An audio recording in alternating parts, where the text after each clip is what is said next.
46. Church and Government. One of the most serious examples of false or muddled thinking today is with regard to the use of the words church and government. When people say government, they usually mean the state or federal government, and nothing could be more false. The Puritans knew better. The state for them was civil government. Government meant, first of all, the self-government of the Christian man. There is no more basic and important government in society than that. The government also means a family, a very important area of rule and authority. It means the school, which governs the early lives of people, and it means also the church, a very essential area of government. Our work governs us, as do our friends and relatives, and the people of our community by their attitudes and opinions. Clubs and organizations we join also govern us. The kinds of government are many.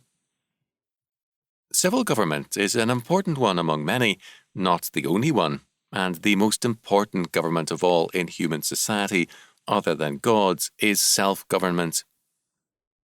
The same misuse appears with the word church.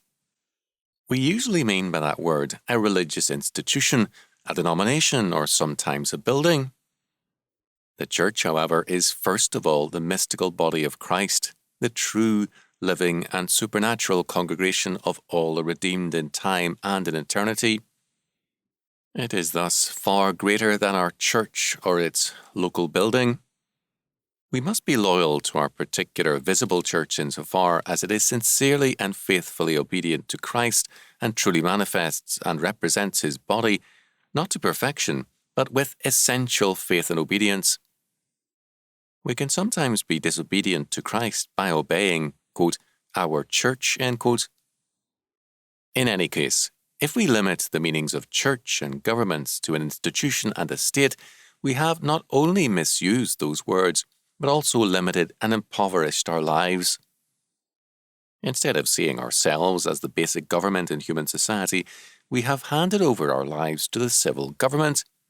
We are the government, each in our conduct of our lives under God. To forget that is to take the road to slavery. Moreover, the true church is first and last Jesus Christ Himself and every particular congregation insofar as it is faithful and obedient to Him. To limit the church to an institution is to put ourselves out of communion with Him who is the church. The way we use these words tells us much about our time. A man speaks out of his heart and faith, and we have been trusting too much in things present, things as we see them, rather than in things as God ordained them. For as a man, quote, thinketh in his heart, so is he, Proverbs 23:7.